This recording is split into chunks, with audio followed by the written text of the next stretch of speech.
Ton micro est coupé, Charles. Ah, pardon, je l'avais enlevé pour me moucher. Donc, on a démarré l'enregistrement. Donc, on va aussi élever nos pensées vers Dieu, notre Père, intelligence suprême et cause première de toutes choses, pour le remercier de cette occasion que nous avons d'être réunis aujourd'hui pour étudier un des autres aspects de ces lois morales ou lois naturelles, qui est aujourd'hui la loi de liberté.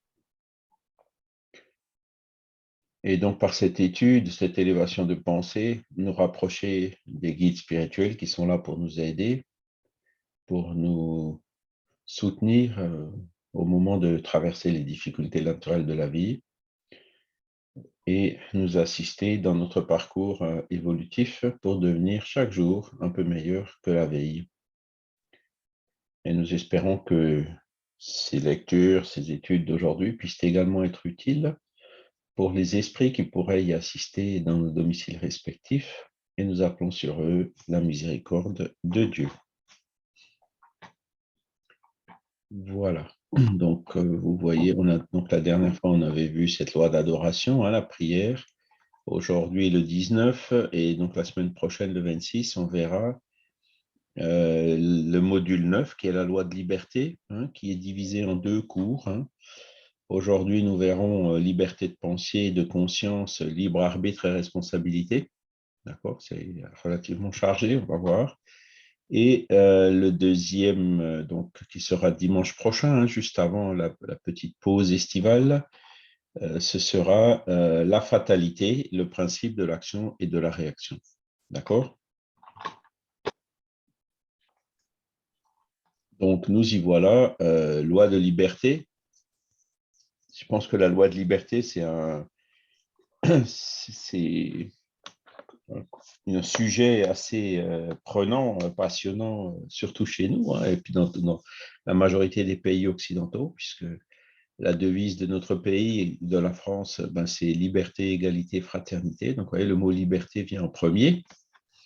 Et donc, on va essayer de comprendre qu'est-ce qu'on entend par la liberté, expliquer la liberté dans les rapports humains. Est-ce que la liberté, elle est totale? En fait, non, on n'est pas libre de faire tout ce qu'on veut, notamment de faire des choses qui enfreignent la liberté de notre prochain, puisque voilà, si nous, on veut être libre, il faut qu'on respecte aussi la liberté de notre prochain. Donc, à partir du moment où on vit en société, on va voir qu'il y a certaines limites.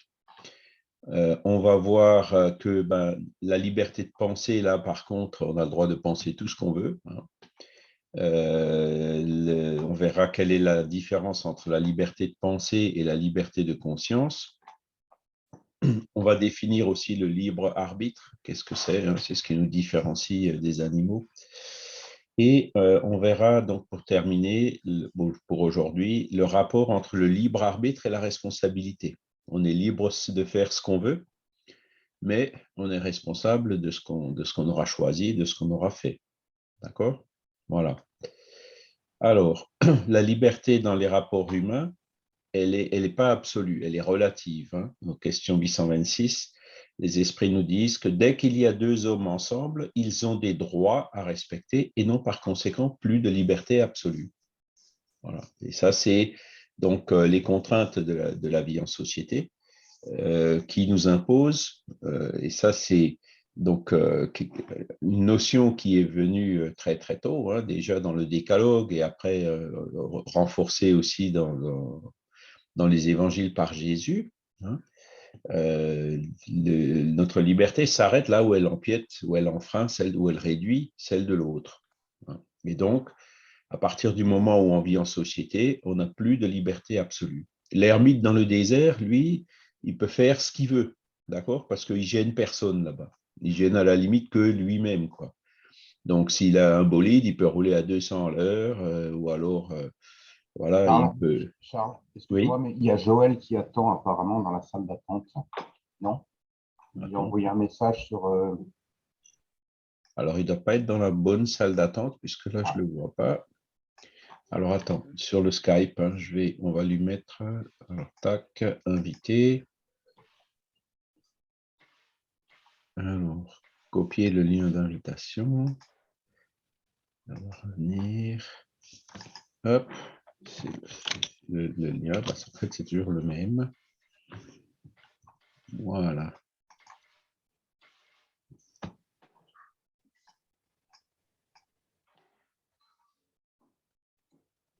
Voilà, j'espère qu'il pourra nous rejoindre. Voilà, et nous, on le sent bien, il y a des lois. Il y a des lois qui nous interdisent ou qui nous obligent à faire un certain nombre de choses. Et donc, on n'est pas complètement libre. D'accord? Et ça, c'est lié à cette loi de société. Et c'est la réciprocité, en fait, qui joue, quoi. Il faut qu'on respecte, si on veut que les autres respectent notre liberté, il faut qu'on respecte celle des autres. Parce que si personne ne respecte la liberté de personne, c'est l'anarchie, la loi du plus fort, etc. Donc, c'est pour ça que dans notre société, il y a des lois pour réguler un peu tout ça, jusqu'au jour où chacun respectant cette liberté naturellement, sans être obligé d'y avoir une contrainte, dans ce cas-là, ce sera un monde beaucoup plus évolué qu'aujourd'hui, et il n'y aura plus besoin de lois, ou il n'y en aura plus besoin d'autant. Voilà. Donc, notre liberté n'est pas absolue, elle est relative. Ensuite, la question que pose Kardec, 833, c'est dans le livre 3e, le chapitre dédié à la loi de liberté. Kardec demande, y a-t-il en l'homme quelque chose qui échappe à toute contrainte et pour laquelle il jouisse d'une liberté absolue? Et les esprits répondent, c'est dans la pensée que l'homme jouit d'une liberté sans limite, car elle ne connaît pas d'entrave. On peut en arrêter l'essor, mais non l'anéantir. Donc, on a la liberté de penser, elle est absolue, elle est totale. On a vraiment le droit de penser ce qu'on veut. Par contre, après, on ne peut pas, je dirais, mettre en œuvre ces pensées lorsqu'elles enfreignent la liberté de l'autre. Mais tant que ça reste dans les pensées, on est libre la liberté de penser, elle est totale. D'accord? Alors, on peut en arrêter l'essor, mais non l'anéantir, nous disent les esprits. Alors, c'est vrai qu'il peut y avoir des cas de suggestion, de manipulation ou autre, ou d'obsession même, où une personne ou un esprit prennent de l'emprise sur quelqu'un d'autre. D'accord? Et à partir de là, il restreint quelque part cette liberté de pensée d'une personne. On le voit, par exemple, la population russe aujourd'hui, qui, avec la machine de communication qui avait été mise en place il y a déjà plusieurs années, se rend pas vraiment compte, n'a pas vraiment l'information de ce qui se passe. Donc, ça correspond à ce qu'ils disent là, on peut en arrêter l'essor, c'est-à-dire par la suggestion, par la communication, par la manipulation, on peut l'influencer. Mais on ne peut pas l'anéantir parce que la preuve, c'est que vous avez des Russes, des intellectuels ou d'autres qui ne sont pas d'accord avec ça, qui ont fui leur pays, qui ne se laissent pas entraîner dans ces manipulations. D'accord? Donc, la liberté de penser, elle est totale. Elle est beaucoup plus large, en tout cas, que la liberté au sens général, donc quand on vit en société.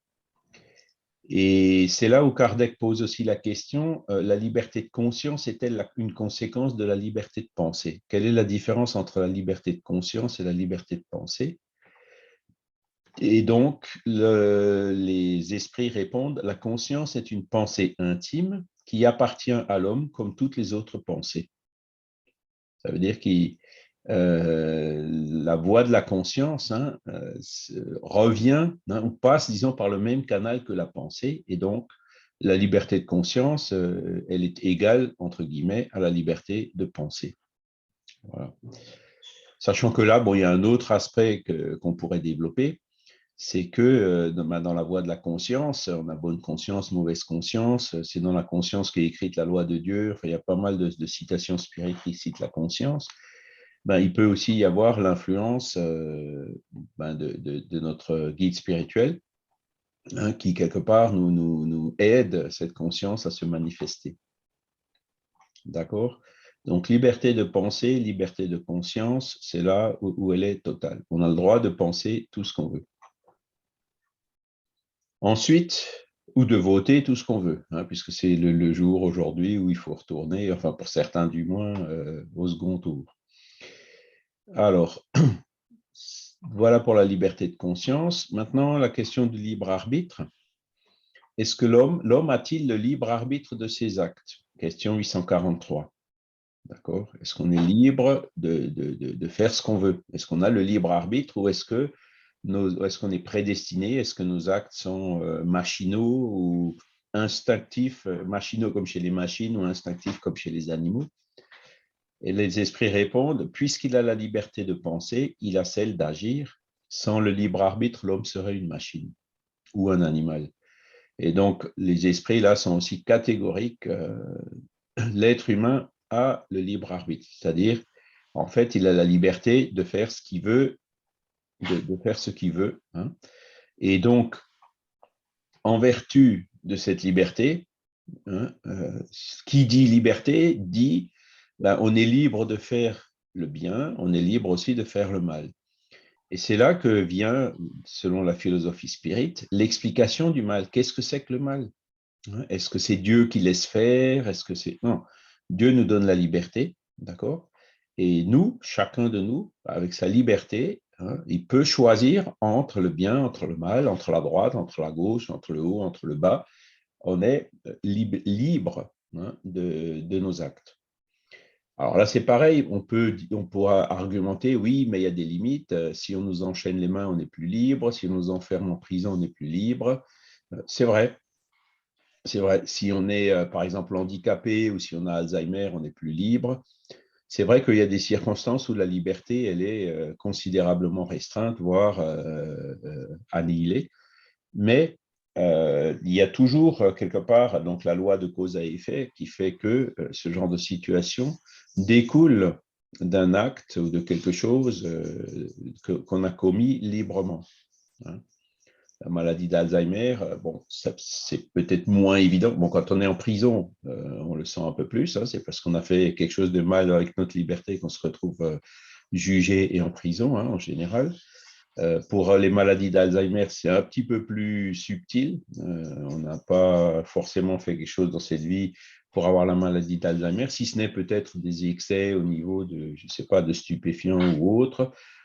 Mais en tout cas, la maladie d'Alzheimer ne frappe pas par hasard ni de façon injuste. Elle vient aussi, elle découle quelque part de la loi de cause à effet ou même d'un choix que nous avons pris librement. Moi, bon, j'ai l'exemple de ma mère, elle avait la maladie d'Alzheimer. Je pense que pour elle, elle avait choisi d'avoir cette maladie d'Alzheimer avant de se réincarner. Et pourquoi? C'est là où j'ai vu l'utilité de cette maladie d'Alzheimer chez ma mère. C'était une personne qui a vécu la guerre, les pénuries hein, qui étaient autrement plus importantes que les quelques-unes qu'on a pu avoir au début du Covid. Hein. Ce n'était pas uniquement du papier toilette et des pâtes qui manquaient. Il y avait beaucoup d'eau. Hein, les gens avaient même de l'argent pendant la guerre, mais il n'y avait rien à acheter. Les magasins étaient vides, hein, surtout dans les premières années. Et donc, c'était une personne qui était très, très attachée, qui avait toujours des stocks de choses et tout. Et puis, dès qu'on y touchait, elle se fâchait, etc. Et là, ben, avec la maladie d'Alzheimer, en fait, il y a une espèce de lâcher-prise qui s'est fait naturellement. Et je me souviens encore d'une question que je lui avais posée un jour, de dire, voilà, ça fait déjà maintenant 6 mois que tu es là. Est-ce que tu voudrais de nouveau revenir à la maison, pour voir, hein? Et elle m'a répondu non, non, non, non, je ne veux pas, je préfère rester ici, ma place maintenant c'est ici, etc. Hein. Donc elle avait quand même encore cette lucidité. Et donc là, on voit, enfin moi j'ai très bien senti, c'était pour l'aider à se détacher des choses et puis ensuite à pouvoir partir à 91 ans plus sereinement. Voilà. Donc là, c'était plutôt son choix à elle. Mais comment dire, notre libre arbitre, il est là, il est présent. Et il dépend aussi de notre niveau d'évolution.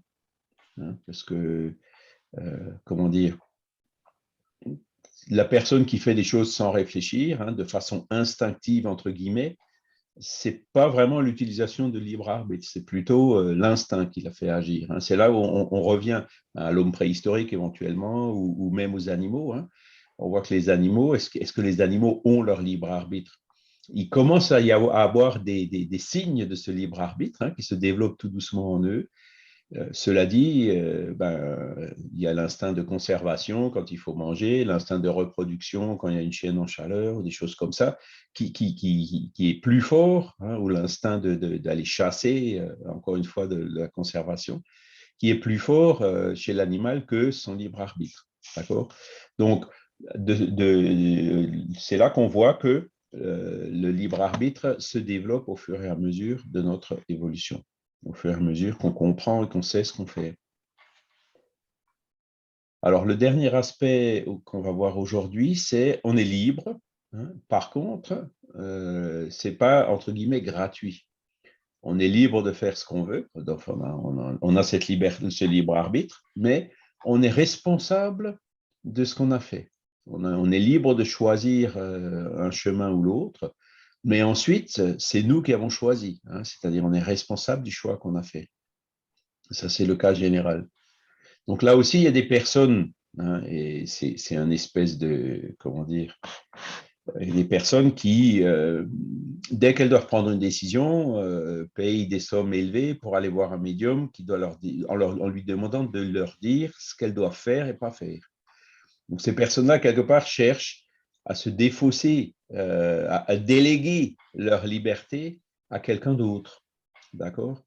Donc, et les médiums, évidemment, ils y trouvent, les médiums vénaux, hein, ils y trouvent une source de revenus importante. Hein. Même certains dirigeants, des personnes haut placées, avant de prendre des décisions, vont consulter des médiums. Et donc, ça revient à déléguer notre liberté à quelqu'un d'autre. Hein. Mais alors, la première chose, c'est que le médium, lui, quand il influence une personne pour aller dans un sens ou dans l'autre, eh ben, quelque part, il prend lui-même aussi une part de responsabilité des conséquences qu'il y aura derrière. Donc ça, ces médiums vénaux ne se rendent pas compte, ou ils s'en rendront compte que le jour où ils arriveront de l'autre côté, et puis en général, c'est assez difficile. Je vais d'ailleurs demander aux esprits dans les réunions médiumniques s'ils ne pourraient pas nous passer, enfin inviter une personne qui a exercé la médiumnité vénalement pour voir ce qu'elle dit une fois qu'elle arrive de l'autre côté. Ce serait des enseignements assez intéressants. Mais d'un autre côté, la personne qui délègue son libre arbitre à un médium qui lui conseille de faire quelque chose, après, c'est quand même cette personne qui va le faire. Donc, ça ne l'exemptera pas des conséquences, hein, de cette attitude de vouloir se défausser, hein, de quelque chose, de vouloir transférer la responsabilité de quelque chose qui est en fait intransférable. Donc, elle aussi, elle subira les conséquences de ce qu'elle aura écouté, de ce que le médium lui aura fait et qu'elle aura finalement accepté de faire. Hein. Donc, sa responsabilité ne sera pas nulle, loin de là. D'accord? Et donc, là, il continue. Alors, attendez voir. Ça, c'est, ouais, je me disais, je reconnais Léon Denis parce que c'est un de ses sujets favoris. Hein. Donc, c'est le problème de l'être et de la destinée. Et Léon Denis, il continue, il nous dit, c'est la responsabilité de l'homme qui fait sa dignité et sa moralité. Alors, venez voir. Ah ben voilà, Joël, il est arrivé. Voilà. D'accord. C'est la responsabilité de l'homme qui fait sa dignité et sa moralité. Ben oui, qu'est-ce que c'est que le contraire de la responsabilité? Ben, c'est irresponsable. Hein. Qu'est-ce qu'on pense d'une personne qui est irresponsable? Hein, ou qui fait n'importe quoi, ou qui dit n'importe quoi, etc. Ça, en général, on n'a pas une bonne opinion. Hein. Et donc, c'est à partir du moment où on est responsable, c'est là où on a la dignité et donc, comme il dit, la moralité. Puisque... Bonjour à tous. Bonjour Joël. Ça a été très dur aujourd'hui de pouvoir accéder au cours. Hein. Ouais, désolé, pourtant c'est toujours le même lien, c'est ça Ah oui, pourtant, je ne sais pas. c'est ça qui m'étonne. Enfin bon, bref, voilà, l'essentiel, c'est que tu as réussi à venir. Donc voilà, c'est sans responsabilité, on n'a pas ni dignité ni moralité. C'est un peu comme si une machine, elle n'a pas de dignité ni de moralité. Elle fait le boulot pour lequel elle a été conçue, point barre. Un animal, ben, il suit son instinct. Est-ce que l'animal, il a une dignité ou une moralité? Ce n'est pas l'animal, c'est l'instinct c'est dans l'instinct que se situe la moralité. Même si, encore une fois, les animaux domestiques, on sent que à leur stade évolutif, l'instinct commence un peu à diminuer, puisqu'on arrive à les éduquer, et puis le libre arbitre commence à augmenter. C'est quelque part l'un qui remplace l'autre. Et plus on évolue, parce qu'il y a encore des instincts aussi chez les êtres humains, mais plus l'être humain évolue, plus l'instinct est remplacé par l'intelligence et par la liberté. Je cite toujours le même exemple. Quand il y a le feu quelque part, en général, on part en courant. C'est l'instinct de préservation, la peur qui joue. Mais le pompier, lui, il a remplacé l'instinct par l'intelligence et lui, au contraire, il viendra faire face pour éteindre l'incendie parce qu'il connaîtra les risques, etc. Et là, nous qui ne connaissons pas les risques, on a peur du danger, donc on part en courant. Et ça illustre très bien comment que, par l'intelligence, on arrive tout doucement à remplacer l'instinct. Et donc, c'est la responsabilité de l'homme qui fait sa dignité et sa moralité.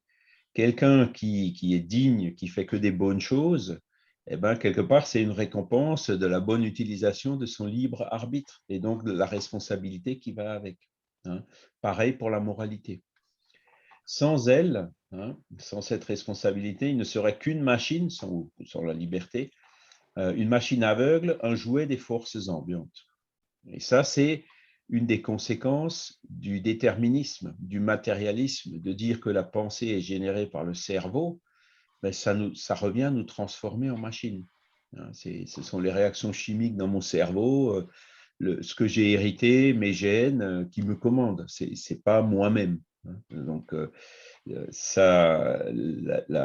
les matérialistes ne se rendent pas compte.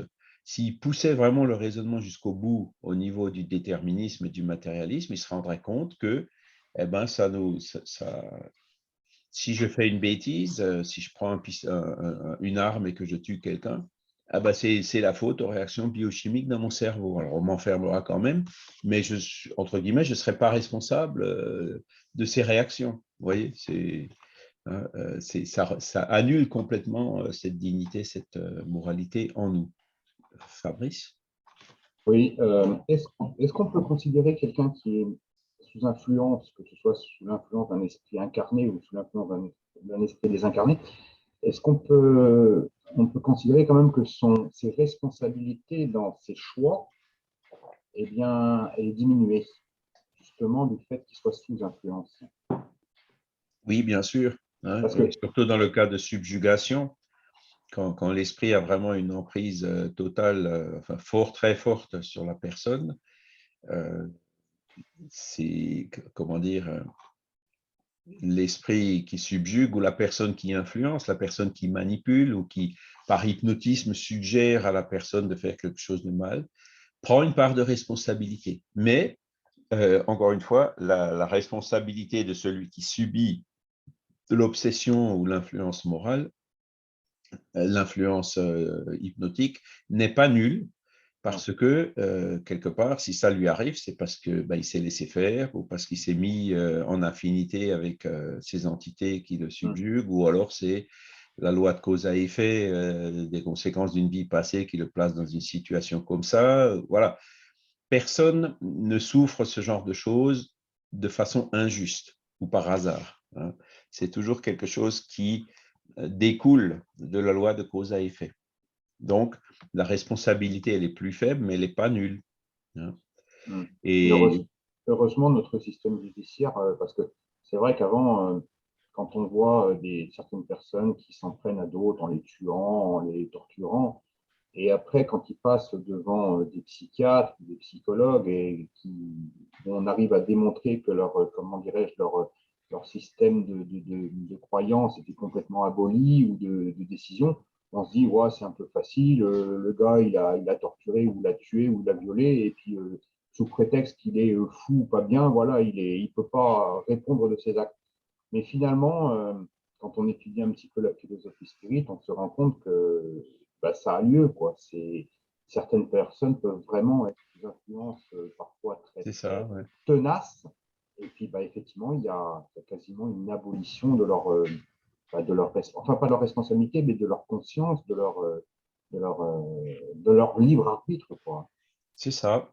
Et bon, là, il y a la schizophrénie aussi, des fois, qui est Oui, inventée, ou les gens qui ont fait ce genre de choses, qui disent j'ai été pris d'une pulsion. oui, d'une pulsion, oui, oui, Hein, oui, on entend souvent ce genre de oui, choses. oui. Bon, alors après, bon, l'attitude de la justice, finalement, le plus souvent consiste quand même à leur infliger une peine. Parce que, bon, une personne qui subit une pulsion un jour peut très bien la subir un autre jour. Hein. Une personne qui est schizophrène un jour peut très bien être schizophrène un autre jour. Et donc, ce que la justice cherche aussi à faire, c'est éviter qu'il y ait d'autres crimes ou d'autres victimes. Hein. Oui, Donc, pour protéger les autres, bien évidemment. voilà. Alors, est-ce qu'aujourd'hui, la psychiatrie arrive à guérir les pulsions ou la schizophrénie? Non. Et Non, donc, c'est de là que vient le problème, quoi. Mais effectivement, le fait que ces circonstances-là soient prises en compte, c'est une bonne chose. Hein. Le fou qui tue, lui, il ne sait pas ce qu'il fait. Mais comme il faut quand même comment dire, lui éviter, le mettre dans une situation, hors d'état de nuire, restreindre quoi. sa liberté, entre Voilà, guillemets, hors d'état de parce qu'il nuire, ne sait pas ce qu'il fait, parce qu'il peut tuer, après faire d'autres bien sûr. victimes dans des écoles, comme on voit aux États-Unis ou ailleurs. Hein. Mais de là à dire il a 100% de la responsabilité, il faut vraiment le trucider ou le condamner à vie ou je ne sais quoi, et rien faire pour essayer de le guérir, là, ça va beaucoup trop loin. Hein. Oui. Faut essayer de faire ce qu'on peut pour le guérir des maux qu'il afflige. Hein. Mais il n'aura jamais une responsabilité qui sera nulle. Hein. Il y aura toujours une part de responsabilité, même si, et c'est la notion de circonstance atténuante, hein, qui est fréquemment prise en compte par notre système judiciaire. Mais peut-être qu'un jour, dans quelques décennies ou quelques siècles, quand la spiritualité sera un peu plus présente dans notre humanité, on peut très bien espérer un système judiciaire qui prenne en compte justement les influences des esprits sur la commission de certains actes, quoi. Ben, oui. On n'en est pas encore là, mais peut-être que ça arrivera. Le jour où on changera de paradigme et qu'on arrivera dans le paradigme spiritualiste, effectivement, il y aura beaucoup de choses qui vont évoluer, y compris celle-ci, la notion de justice. Voilà. Cela dit, ben, l'esprit désincarné, on n'arrivera pas à le condamner ou à l'enfermer. Hein. Non, Mais non. va savoir, il y aura peut-être, comment dire, au niveau des esprits, un mécanisme parallèle qui se mettra en place pour une prise en charge de ces entités. En fait, c'est la désobsession. C'est toujours pareil. On cherche à guérir les gens ici de schizophrénie d'autres, mais de l'obsession, c'est l'action du mouvement spirit. Hein. Une personne obsédée, ben, on peut faire de la désobsession, c'est-à-dire parler à l'esprit qui obsède, lui faire comprendre qu'il n'est pas sur le bon chemin. À partir du moment où l'esprit comprend et admet, il va lâcher prise et à partir de là, agir aussi sur la personne qui était obsédée pour lui faire comprendre, voilà, tu as été obsédé parce que tel et tel vice ou telle et telle chose. Ou... Alors après, là où c'est plus compliqué, c'est telle et telle chose des vies passées. Donc ça, on arrive rarement à le savoir. Par contre, si la personne fume ou boit, on voit une relation plus directe, hein, entre l'obsession. Et donc, lui dit, traiter aussi de ce côté, hein, faire le sevrage ou le patch ou autre, faire ce qu'il faut pour que cette personne incarnée ne vienne pas attirer d'autres esprits obsesseurs. Hein, c'est le but, en fait, de la justice, ça devrait être ça, d'aider les personnes qui passent par ce genre de difficultés, les aider à en sortir, à évoluer, et à résoudre ces problèmes. C'est là où on aurait, entre guillemets, l'action coordonnée du monde matériel et du monde spirituel pour le bénéfice de tous. Mais c'est encore très mal compris, très mal accepté, parce que pour la grande majorité des gens, une personne qui a fauté, elle doit être punie. C'est On a ça. du mal à prendre en compte que cette personne est en détresse, elle souffre, qu'elle a besoin d'aide. C'est vrai, c'est vrai. Mais voilà, mais bon, le jour où le paradigme spiritualiste arrivera, ça produira de très grands changements un peu partout, y compris ici, y compris dans ce genre de situation. Christophe?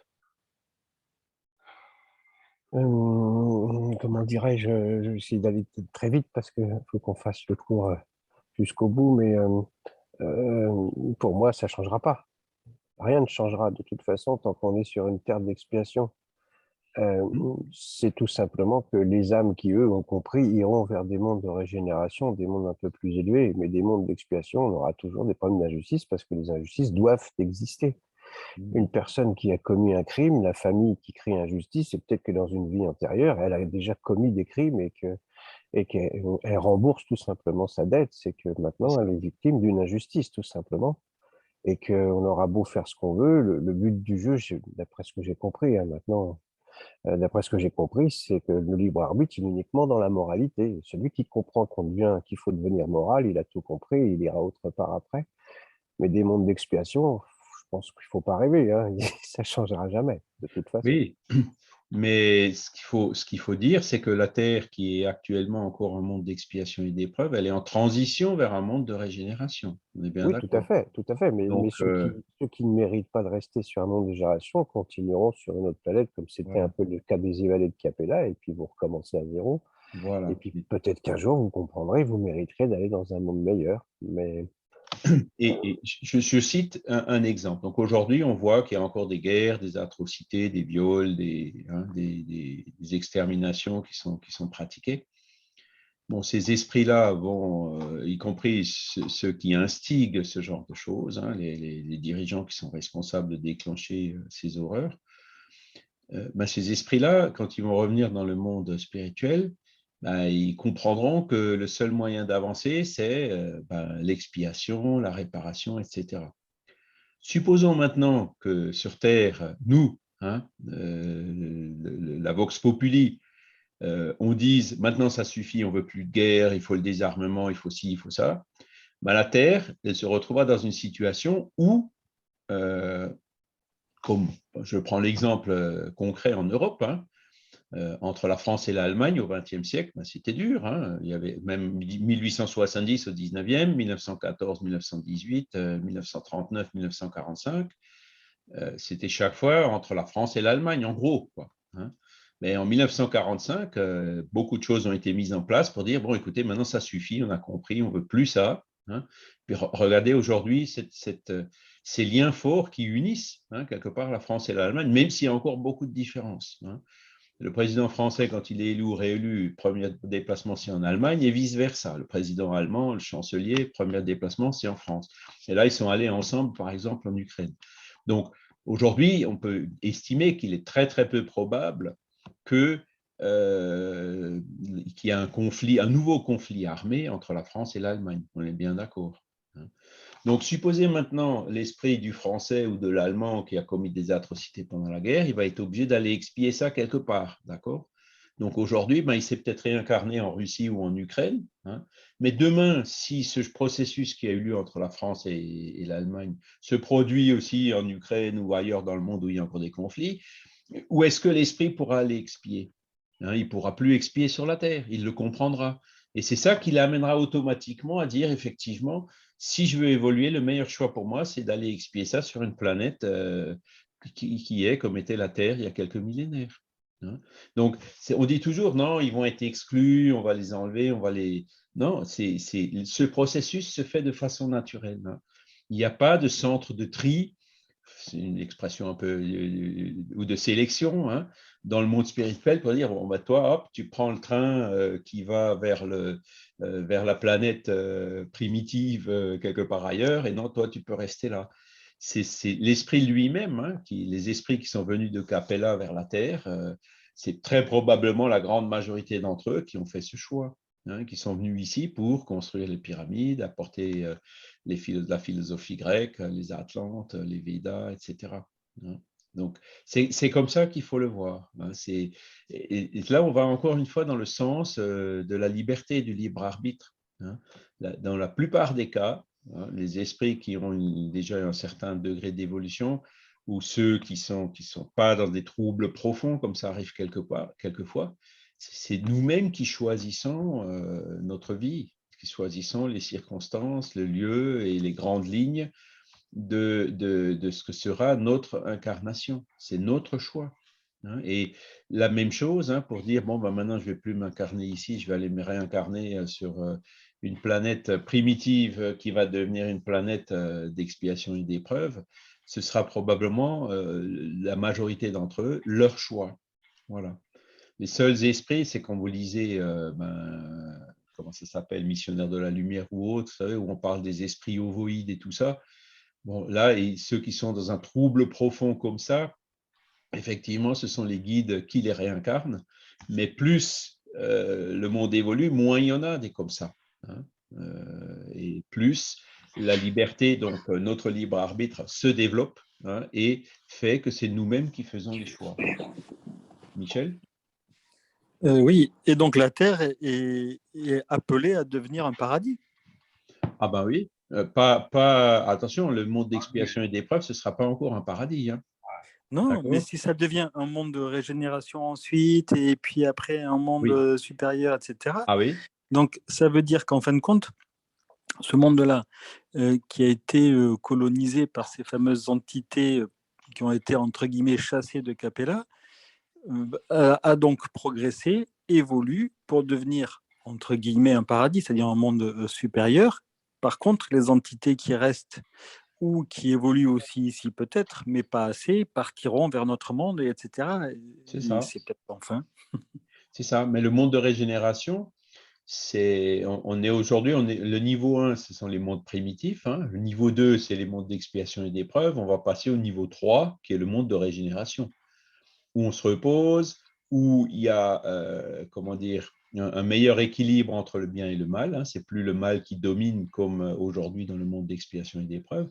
Mais après, il y a encore les catégories jusqu'à 10 hein, pour arriver au paradis. Tu vois, enfin, aux mondes heureux, hein, où il n'y a que des bons esprits, hein, des esprits élevés, qui se réincarnent d'ailleurs plus, qu'on pourrait, entre guillemets, assimiler hein, au paradis. Donc, il y aura encore des étapes à franchir. Donc, on a encore un peu de pain sur la planche et du travail à faire. Voilà. Et le monde d'expiation et d'épreuve, le monde, de régénération, aujourd'hui, on peut déjà, sans être Nostradamus ou faire comment dire, de la divination, on peut déjà en déterminer des caractéristiques. D'accord ?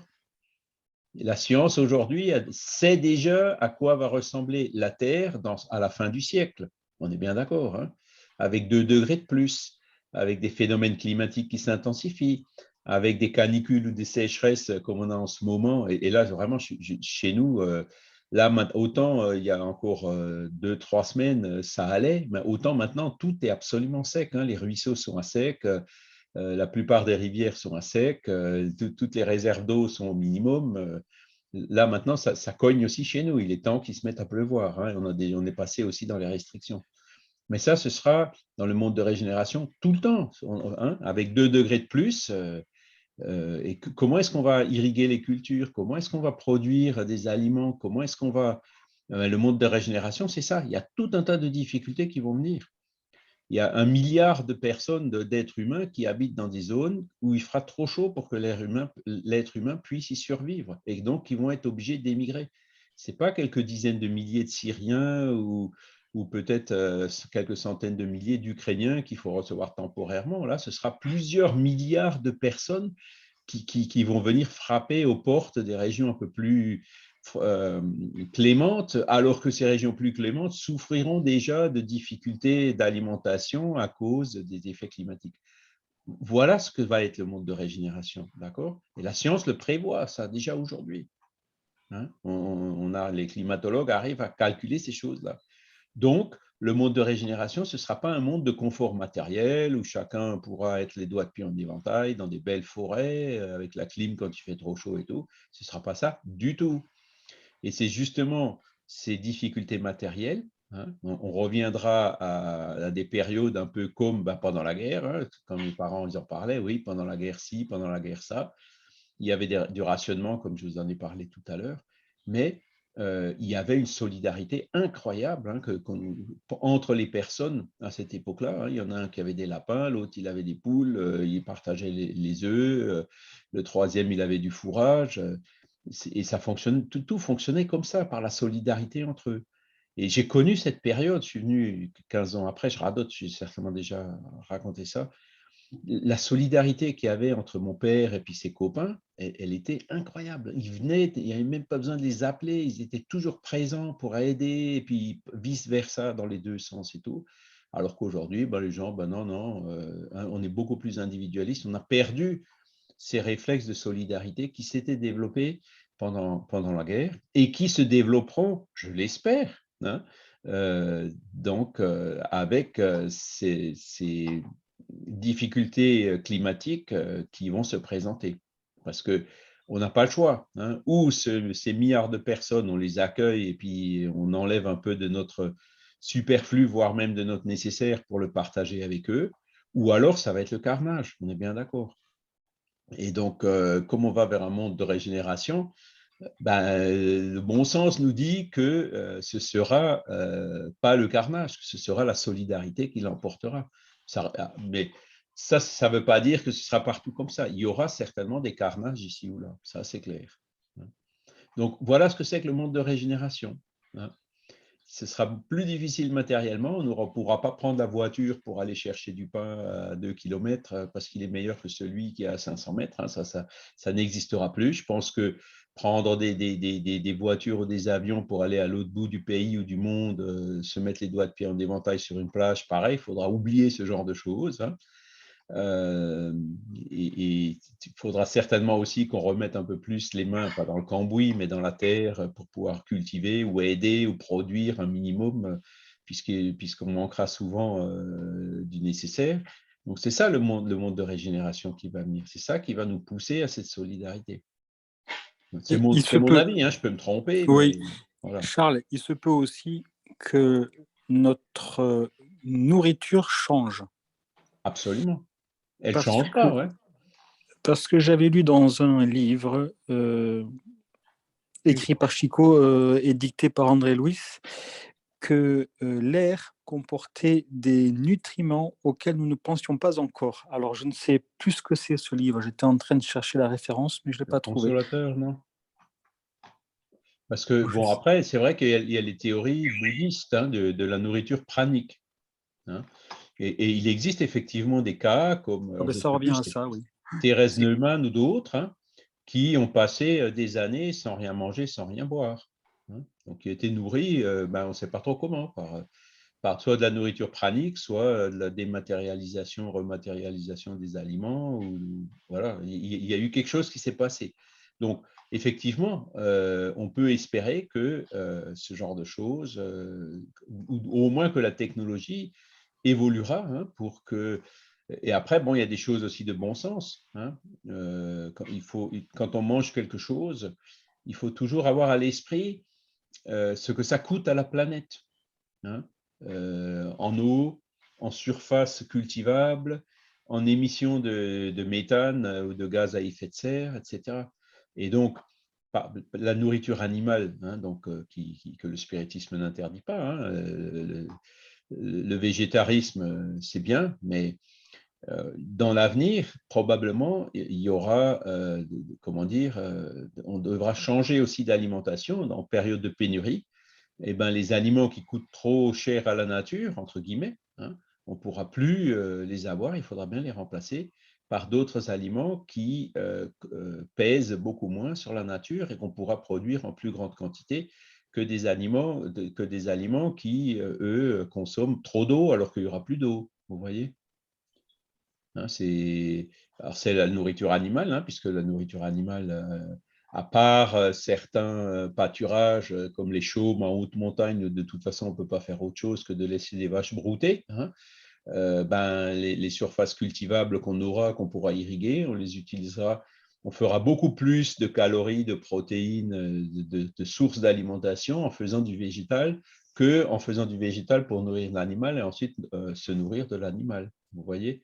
Donc, le végétarisme, ça va peut-être devenir une nécessité, mais heureusement, on a la science. Hein, on saura exactement comment, voilà, parce qu'une personne qui est carnivore, hein, et qui passe au végétarisme, c'est mon épouse, les premières années, elle a eu énormément de problèmes, de manque de fer et des choses comme ça, d'anémie, etc. Donc, ça ne se fait pas non plus, il faut y mettre un peu de science. Hein, il faut aller trouver les aliments qui contiennent du fer et les manger en évitant de les mélanger, enfin, en faisant de sorte que notre organisme assimile au maximum le fer qu'il y a dans ces aliments. Hein, c'est pour ça que, par exemple, les salades, on les mange dans un milieu acide parce que ça favorise l'assimilation du fer. Il y a un certain nombre de choses comme ça qu'il faut savoir, mais que la science aujourd'hui connaît déjà. Et donc, le mode de régénération, ce sera ça. Voilà. On est un peu sorti du sujet, donc on va revenir sur Léon Denis. La responsabilité fait sa dignité, sans l'homme, il serait une machine. La notion de moralité est inséparable de celle de liberté.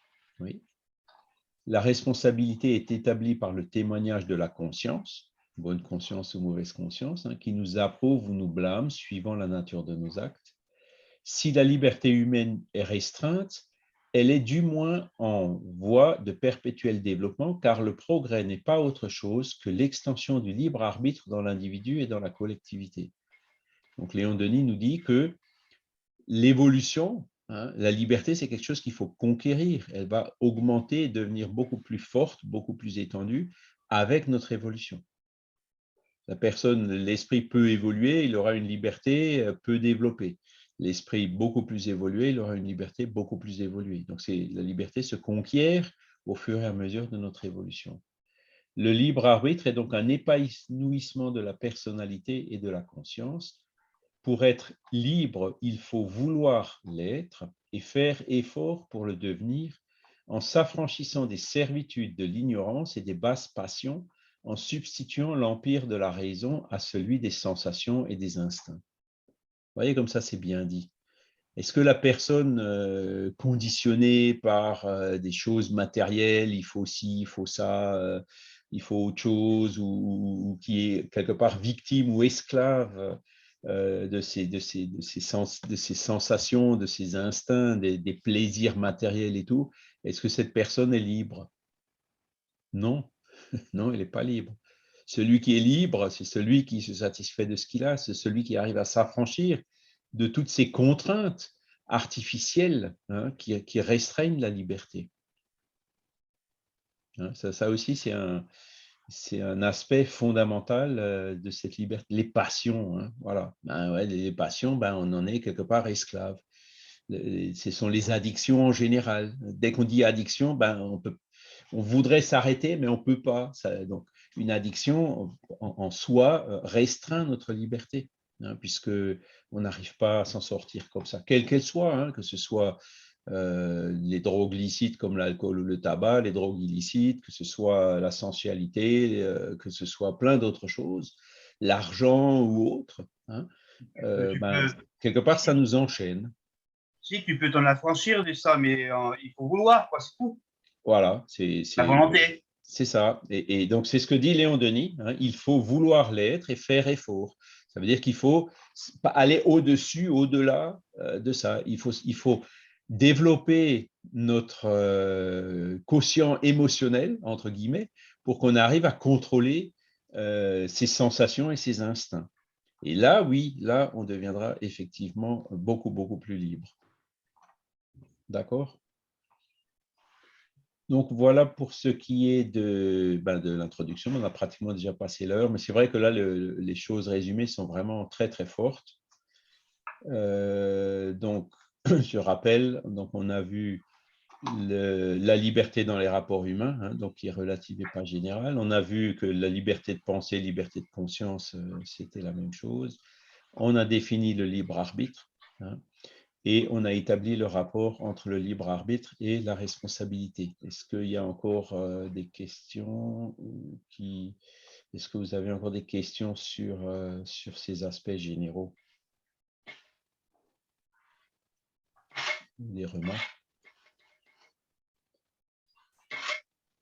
Et c'est pour ça que Kardec, hein, il a pris la devise française dans les œuvres posthumes, il a écrit un article qui est assez intéressant, hein, qui est liberté, égalité, fraternité.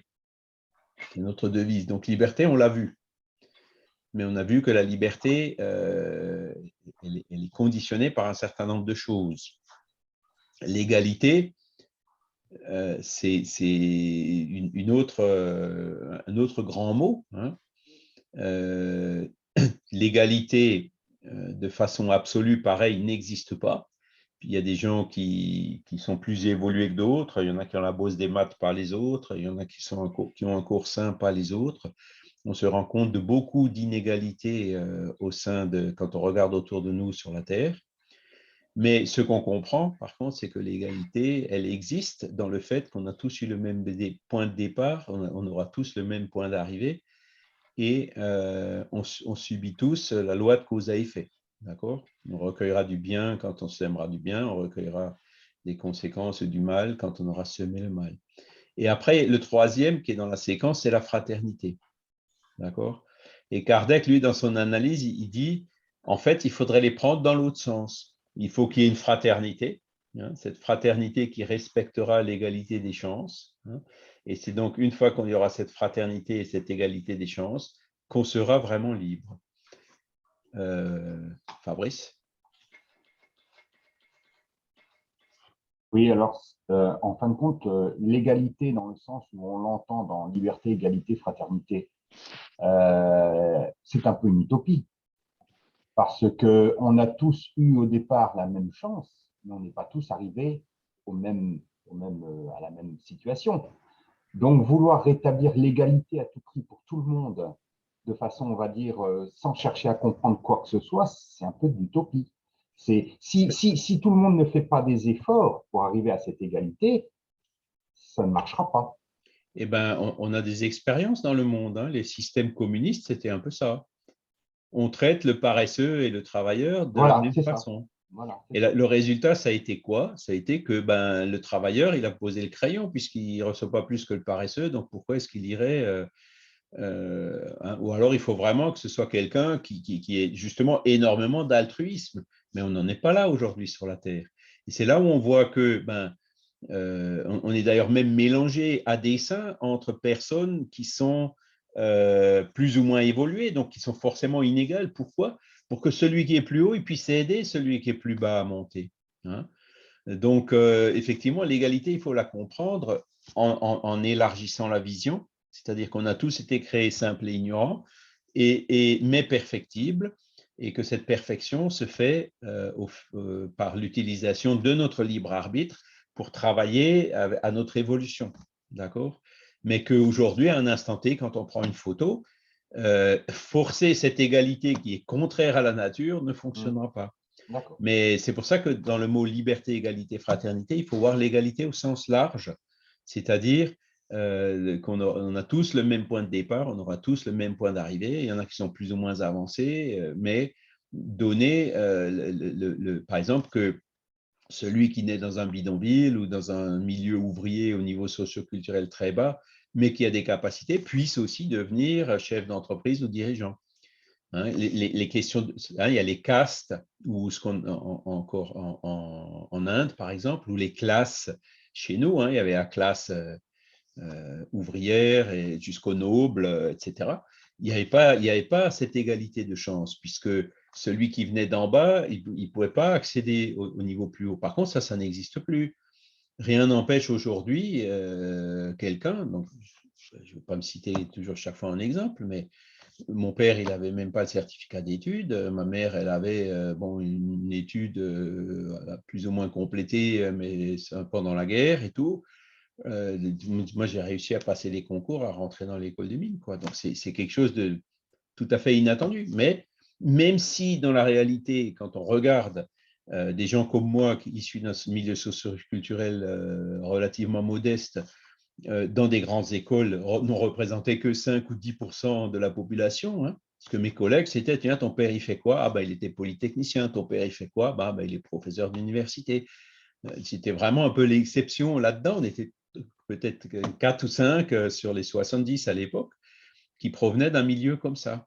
Donc, dans les faits, on voit que celui qui est conseillé, qui est coaché, qui a une bonne instruction, hein, voire même une bonne éducation, il arrivera beaucoup plus facilement que celui qui est obligé de se débrouiller par lui-même parce que ses parents ne pourront pas l'aider, l'orienter sur le meilleur chemin, comme dans le cas des parents qui ont déjà parcouru ce genre de chemin eux-mêmes dans le passé. Mais c'est possible, c'est-à-dire que la personne qui naît dans un milieu ouvrier peut très bien devenir chef d'entreprise par ses mérites.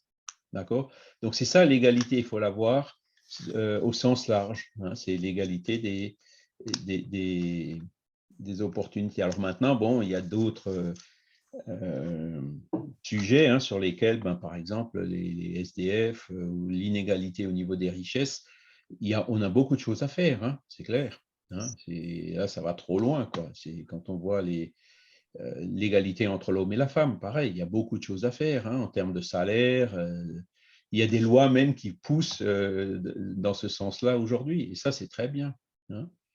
Mais pourtant, je lisais un article là, c'était Michel Piketty qui a été prix Nobel d'économie il y a quelques années et qui disait, et ça va pas tellement dans le sens où on pourrait le penser, et qui disait qu'entre 2010 et 2020, si on prend uniquement la France, les 50 ou 500 plus grosses fortunes sont passées de 10% du PIB français à 40% du PIB en l'espace de 10 ans.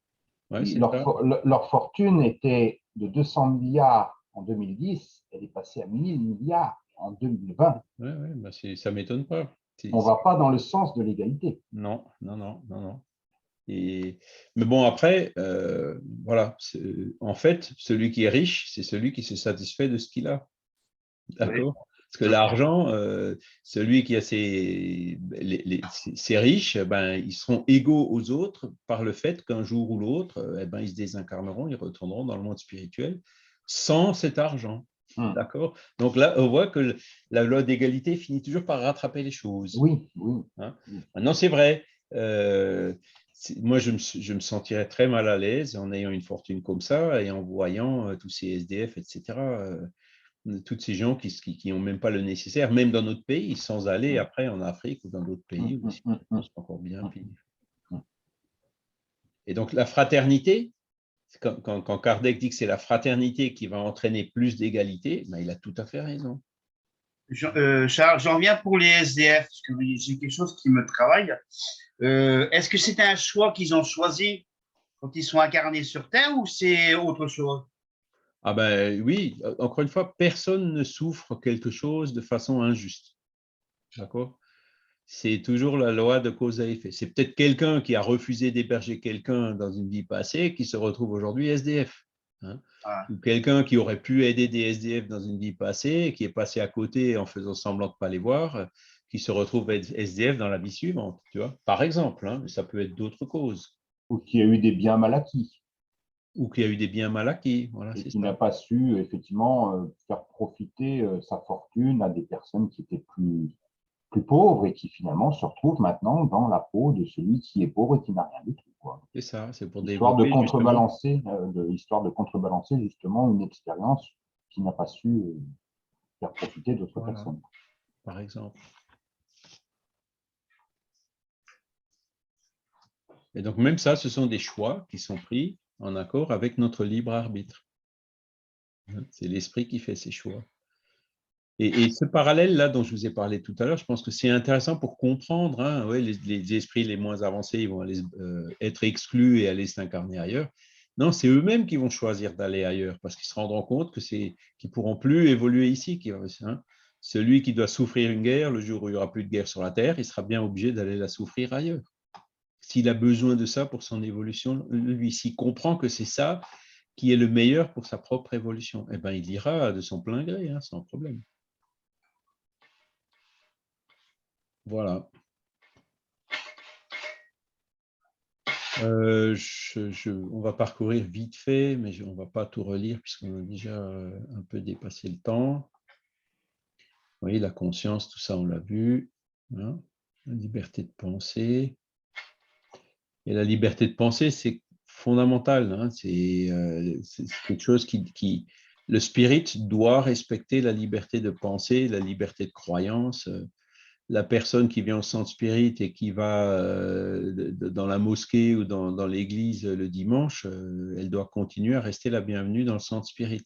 Hein, voilà. Le spiritisme est ouvert à toutes les… Hein, je parlais de laïcité hier. Hein, il va y avoir un article dans la revue Spirit, celle qui va sortir pour le deuxième trimestre, de troisième, pardon, où on parle de laïcité. Et quand on dit est-ce que le spiritisme est vraiment laïque, on regarde la définition de la laïcité, c'est d'être ouvert à toutes les religions. Donc cela, oui, le spiritisme est ouvert à toutes les religions et respecte cette liberté de croyance, hein, de par ce principe de liberté.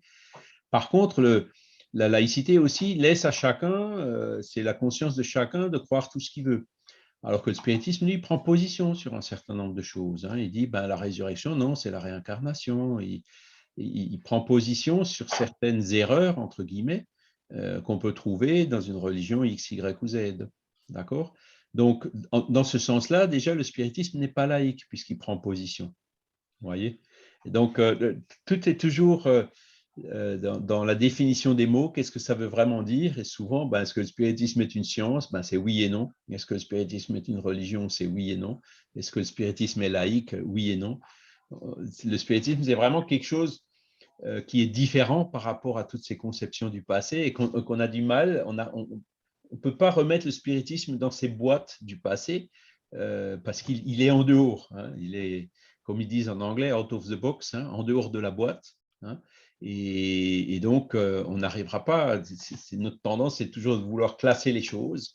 Et en fait, il faut expliquer. Il faut expliquer que ben, de cette boîte, il a pris ça qui est bon, de cette boîte, il a pris de la science, de la religion, il a pris la morale, la science, il a pris la méthodologie, et hop, il a réuni ça dans quelque chose qui est nouveau.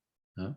Et c'est ça qui fait qu'on a du mal à expliquer ce que c'est que le spiritisme, et où les gens, ils ont du mal à comprendre ce que c'est que le spiritisme. Il faut vraiment pousser l'analyse suffisamment loin. J'en viens, Charles, tu te dis qu'au niveau des mots, là, j'ai eu une discussion hier à Tours et au niveau de l'évolution morale, peut-on pas plutôt dire avancée morale? Tout dépend de comment tu comprends le mot évolution ou avancée. Est-ce qu'il y a une nuance entre le sens de ces deux mots? Voilà. C'est une discussion que j'ai eue hier, donc c'est pour ça on préférait peut-être mettre le mot avancé. Voilà. Après, ben, quand tu parles à quelqu'un, tu vois, il faut essayer d'être le plus clair possible. Quand tu dis, par exemple, ben, typiquement là, évolution morale ou avancée morale. Voilà. Ah bah oui, j'écoute la réunion de… Il faut bien, comment dire, voir, ben, devenir meilleur chaque jour par rapport, le lendemain par rapport hein, être chaque jour meilleur que la veille. Ça, les gens le comprendront, quoi. Après, s'il y en a un qui comprend évolution comme ben, l'évolution peut être positive ou négative, évidemment, là, le mot ne sera pas bon. Et quand on dit avancer, effectivement, ça revient à avancer ou monter, on pourrait dire monter, ascension morale, tu vois. Après, ben, il faut voir que les mots importent peu. L'essentiel, c'est qu'on se comprenne. D'accord. Tu vois, c'est ça qui est fondamental. Voilà. Après, là, voilà, nous pouvons toujours tenter de ramener ceux qui ont dévié du chemin de la vérité, hein, en utilisant l'exemple de Jésus, la douceur et la persuasion, et non la force, jamais la force. Hein. De dire, monsieur, n'importe quoi, tu racontes n'importe quoi, offenser une personne en ridiculisant sa croyance, ce n'est pas charitable. Hein. Non, par contre, avec la douceur et la persuasion, est-ce que tu ne crois pas que, tiens, est-ce que tu as réfléchi à ça, amener la personne tout doucement, sans faire du prosélytisme. Hein. Et c'est un problème qu'on a chez les spirites. Non, ben non, c'est la réincarnation, ce n'est pas la résurrection. Il faut y aller doucement. Ça dépend à qui on cause. Il faut voir où la personne elle est et où est-ce qu'il faut commencer. Hein. Aller trop vite. Je connais des personnes qui étaient tellement enthousiastes qu'en fait, ils ont fini par se griller avec toute leur famille. Hein, parce qu'ils se sont dit, ça y est, il est devenu fou, il est tombé dans une secte. Et souvent, en tant que spirit, hein, si on si on lâche les choses de façon trop directe comme ça, hein, sans cette douceur et cette persuasion autour de nous, ben, les gens vont penser la même chose. Il a pété un plomb, voilà, etc. Le saut, en fait, il est quand même relativement grand. Et c'est pour ça que ben, quand on explique à des personnes qui n'ont même pas encore réfléchi à ce saut, il faut y aller de façon très, très progressive. Mais je crois qu'il y a Kardec qui le dit je crois que c'est le livre des médiums ou le livre des esprits, où il dit que la première chose à demander, c'est croyez-vous en Dieu? Avez-vous une... Ouais, voilà. Croyez-vous déjà en Dieu et à la survivance de l'âme après la mort? Si les gens n'y croient, à la limite, tu perds ton temps, quoi. C'est ça.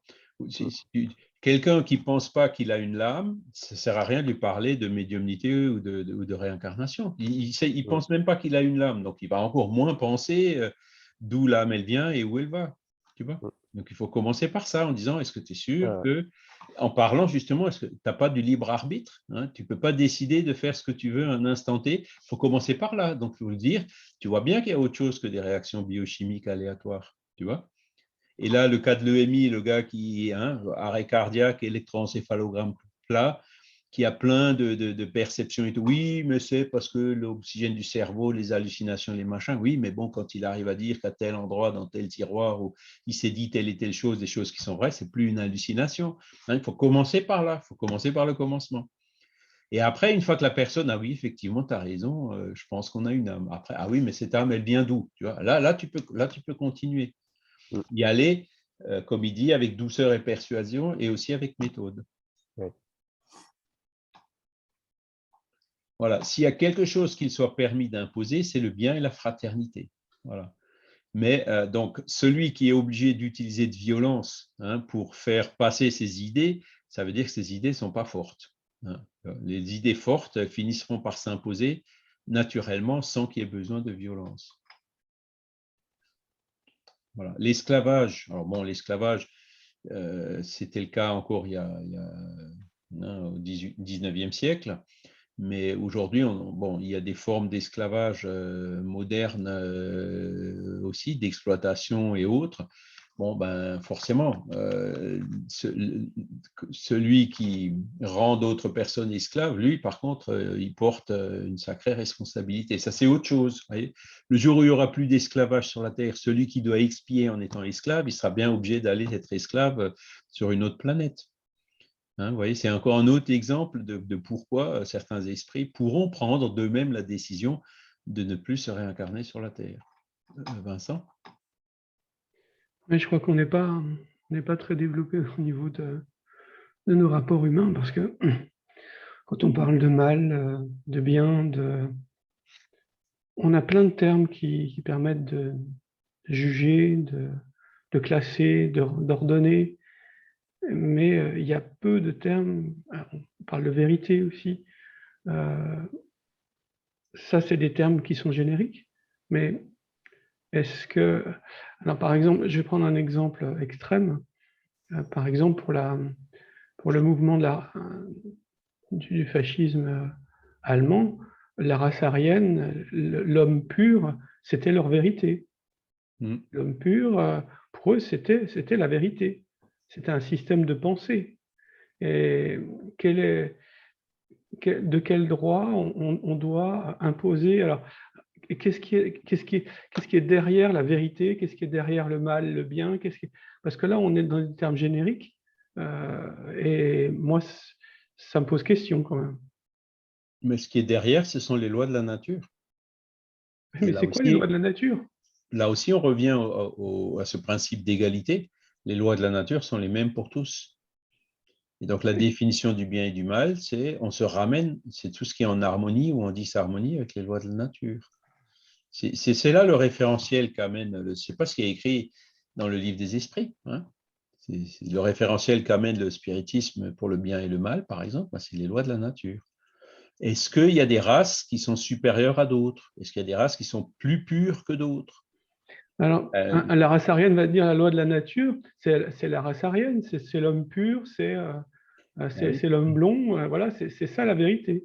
Et c'est vrai que la vérité vient de notre compréhension des lois de la nature. Donc, La race aryenne, c'était une mauvaise compréhension, une mauvaise perception des lois de la nature qui les ont amenés à penser quelque chose qui était forcément mauvais, enfin faux, hein, parce qu'ils partaient d'une compréhension fausse des lois de la nature. Moi, ce qui me gêne beaucoup, pardon, dans tous ces textes qu'on étudie là, c'est qu'on reste dans les termes génériques, loi de la nature, mal, bien, vérité, mais on ne parle pas du fond, de ce qu'il y a derrière ça. Qu'est-ce que c'est la nature? Définir ce que c'est que la nature. Qu'est-ce que c'est que la vérité? Définir ce que c'est que la vérité pour un spirit.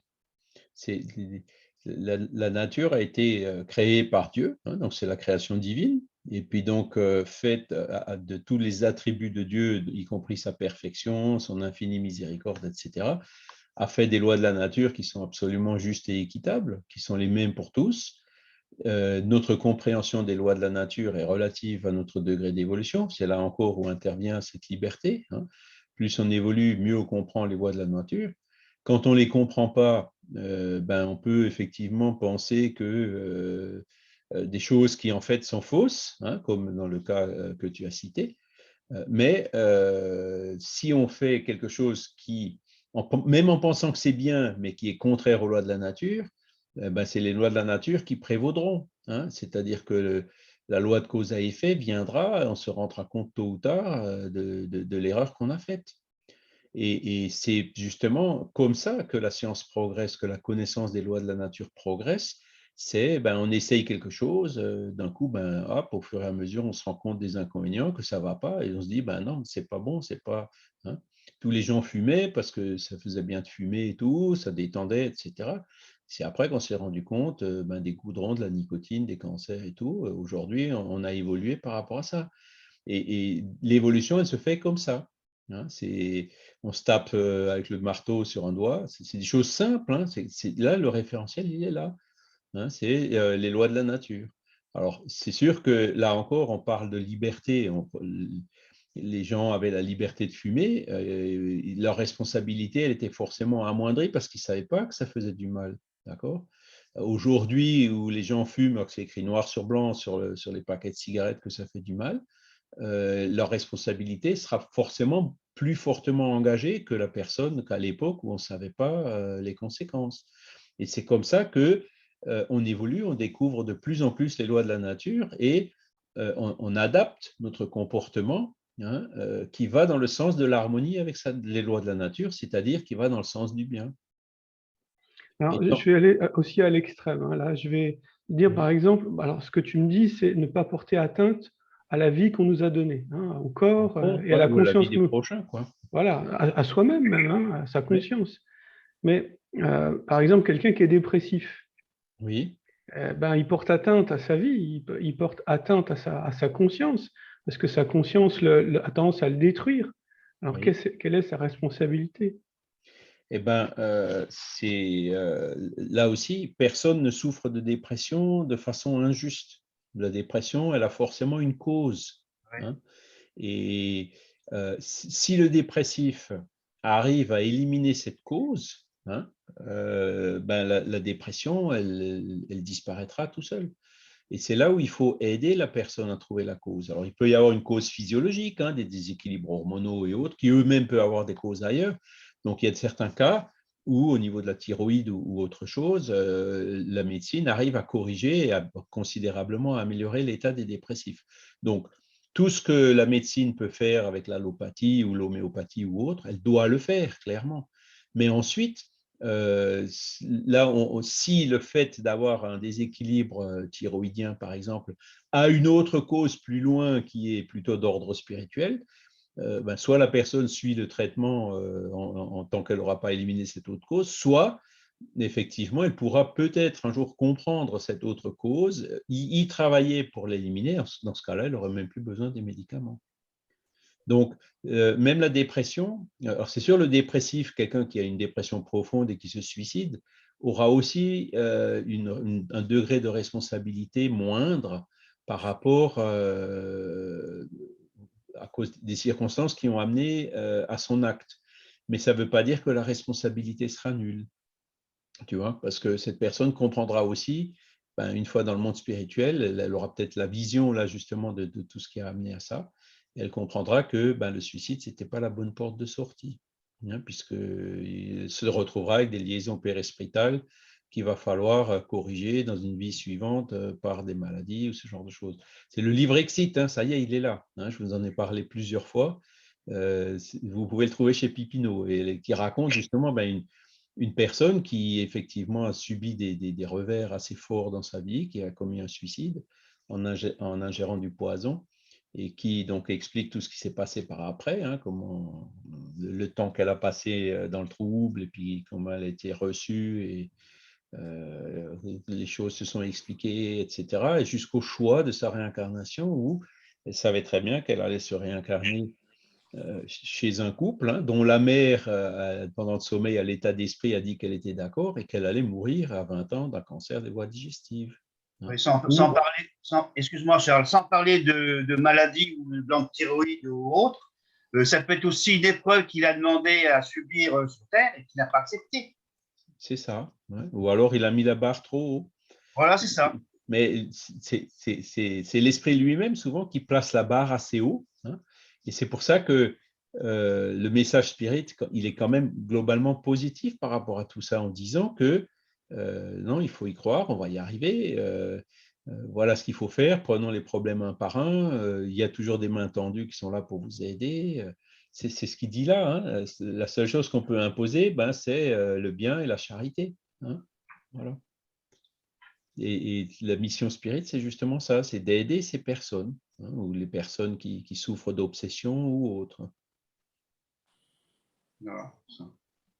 C'est vrai que, bon, après, je ne dis pas qu'il n'y a pas de spirit dépressif, hein, il n'y a pas non plus il existe aussi des spirites qui se sont suicidés, hein, ça arrive. Hein. Mais si on fait une étude, et je crois que ça existe, est-ce que les personnes qui ont des croyances religieuses ont des taux d'incidence de suicide supérieurs à la moyenne? En fait, non, c'est l'inverse. Hein. Ça a été démontré par des études scientifiques que le fait d'avoir une croyance spiritualiste réduit le taux d'incidence de suicide. Donc, voilà.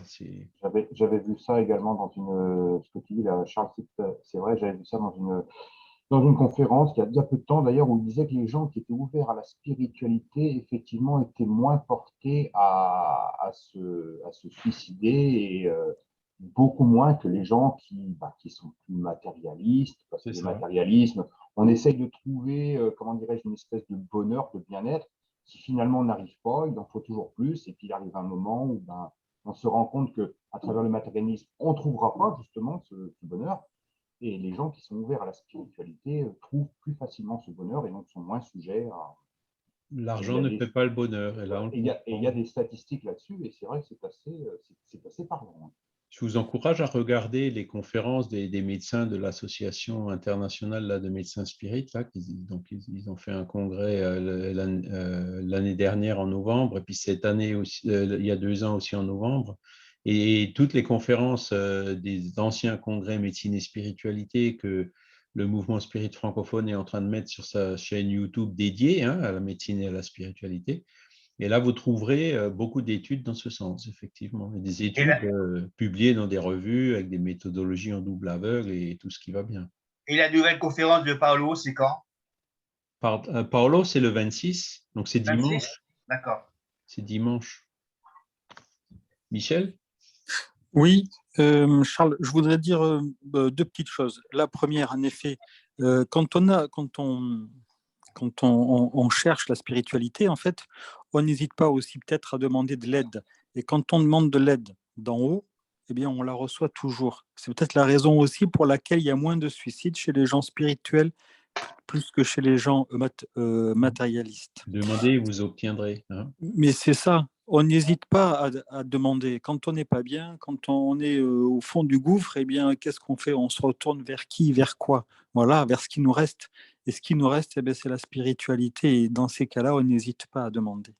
Et il y a aussi comment dire, il n'y a pas que la spiritualité. Il ne faut pas hésiter non plus à demander de l'aide.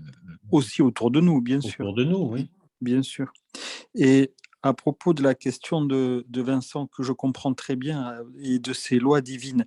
En fait, on peut revenir au livre des esprits, dans le livre 3e, là, le premier chapitre. La première question, c'est la question 614, où en fait, il nous dit « Que doit-on entendre par la loi naturelle ?» La loi naturelle est la loi de Dieu, et là, il explique c'est la seule vraie pour le bonheur de l'homme. Ça veut dire que les lois naturelles, elles sont là pour établir le bonheur de l'homme. Pas de la race aryenne ou de la race noire ou blanche ou indien ou autre. Non, c'est le bonheur de l'homme. Ensuite, il est précisé, elle lui indique ce qu'il doit faire ou ne pas faire, et il n'est malheureux que parce qu'il s'en écarte. En fait, dans ce premier paragraphe-là, il y a les caractères de la loi naturelle, et ça explique, et je pense que ça peut répondre à beaucoup de questions de Vincent à propos de cette loi, parce que ça définit bien ces lois naturelles, et on comprend que si elles sont établies, on est là aussi pour les étudier, et c'est en les étudiant qu'on va évoluer, progresser, et qu'on va évoluer vers le bonheur, quoi, puisque c'est ce que nous promet, c'est l'application de ces lois naturelles. Voilà. C'est ça, ouais, c'est ça. Merci, Michel. Ouais, avec plaisir. Et moi, ce qui me convient, c'est que c'est un référentiel qui est neutre et universel. Hein. Les lois de la nature sont les mêmes pour tout le monde. Heureusement, oui, heureusement que Dieu a créé les lois pour de la nature pour pouvoir avancer. Ouais, bah c'est la perfection et la miséricorde infinie. Hein, Voilà. tout est fait à une cause. La cause première, c'est Dieu. Et donc, Dieu, dans ses attributs, est infini. C'est les premières questions des esprits qu'il nous faut comprendre ça. Et donc, les lois de la nature sont parfaites. Hein.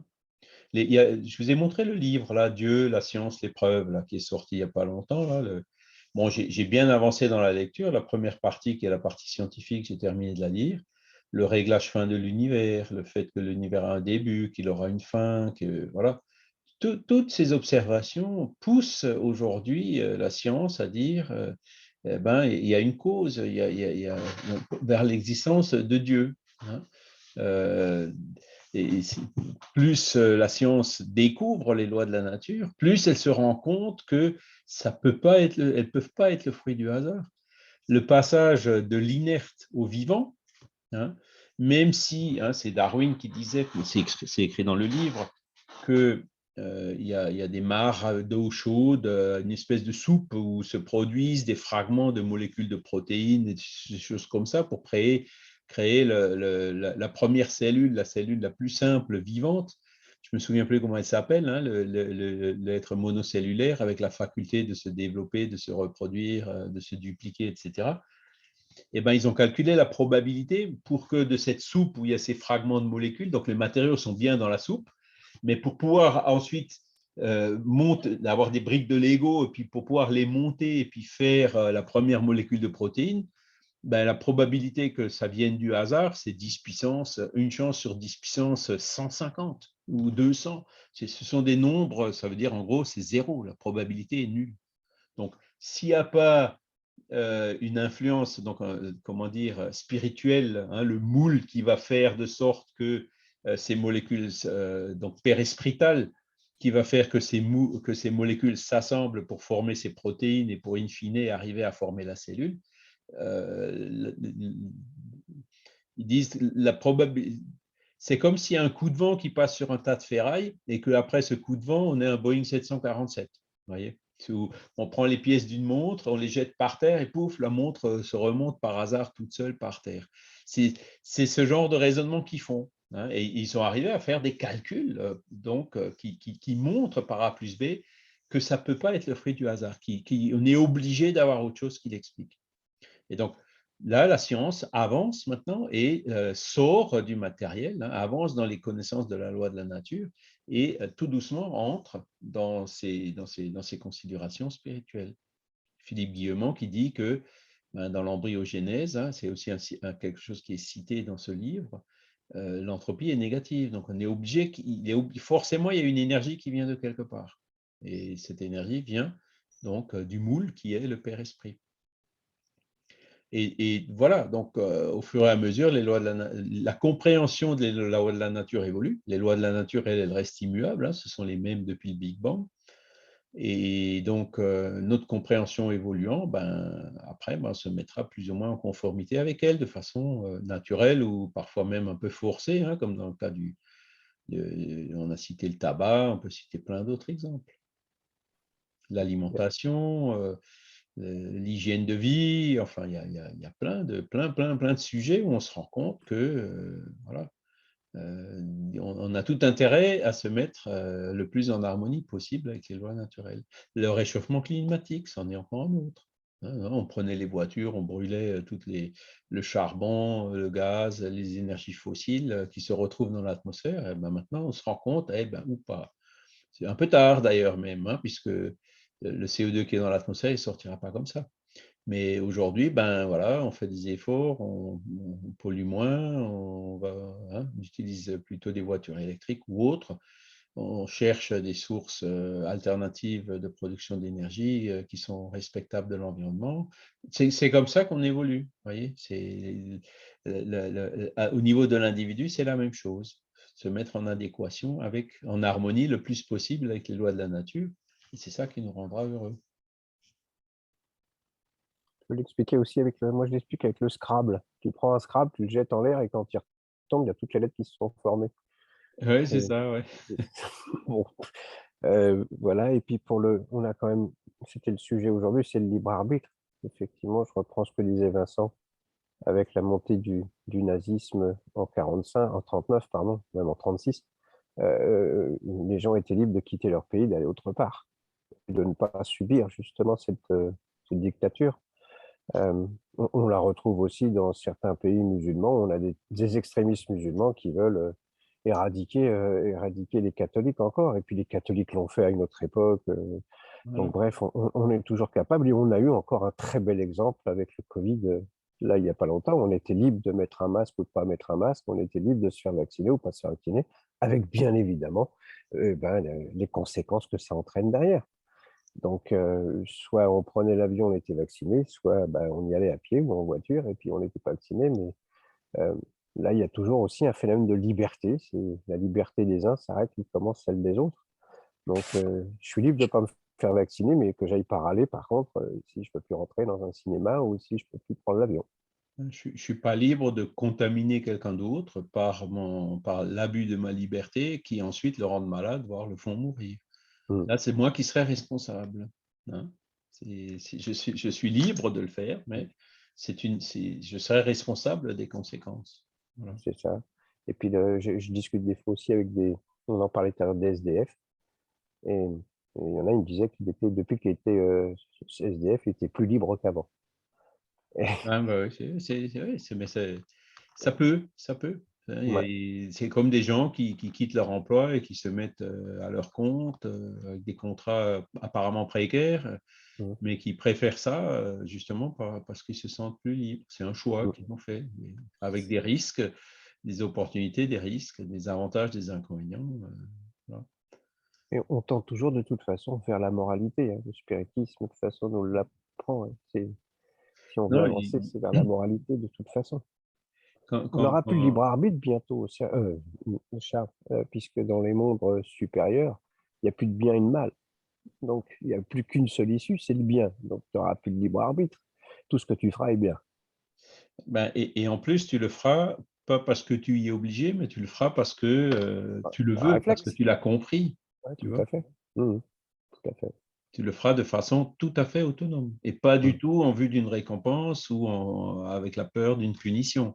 Pas du tout de façon hétéronome parce que le pape ou tel livre ou telle chose le dit ou l'écrit, donc je dois être obligé de le faire. Non, tu le feras parce que tu auras compris.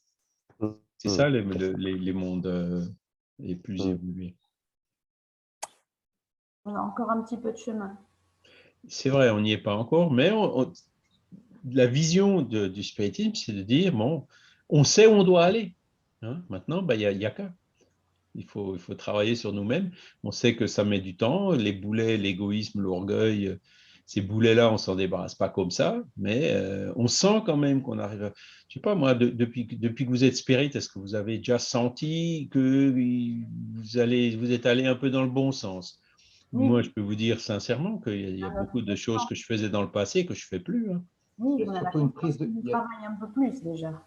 Il y a surtout une prise de conscience. Donc on avance, hein, mine de rien, on avance. Oui, Se lever à 7 heures le matin le dimanche. Se lever à 7 heures le matin le dimanche pour suivre un cours, je ne le faisais jamais avant. Ah, bah tu vois, par exemple. Voilà. Bon, bah écoutez, on va s'arrêter là. Je vous remercie infiniment. On va remercier aussi la spiritualité, les guides spirituels pour cette occasion, cette opportunité, et que nous puissions bien comprendre la liberté. On touche vraiment à des questions assez fondamentales. Donc, nous puissions bien les comprendre, hein, comprendre aussi cette loi de cause à effet. Et c'est ça qui sera, in fine, par cette compréhension claire de ces notions-là, le plus grand stimulant, le plus grand encouragement d'utiliser justement notre libre arbitre dans notre intérêt, hein, vers le bien, vers le beau, vers le bon. Voilà. Et en espérant que les esprits qui ont pu être avec nous ont également pu faire ce cheminement et cette analyse. Voilà, je vous remercie infiniment. Donc dimanche prochain, on aura la deuxième partie du séminaire de Morissette. Ça commencera à 9h, donc il faudra vraiment qu'on termine à 9h. Donc je pense que je serai là, j'ouvrirai un quart d'heure avant, on commencera à 8h pile, hein, pour pouvoir terminer à 9h pile. Voilà. D'accord. Eh bien, ma foi, bon dimanche. Merci, pareillement. Merci ouais. beaucoup. Bon dimanche à tous. Merci. Merci à tous.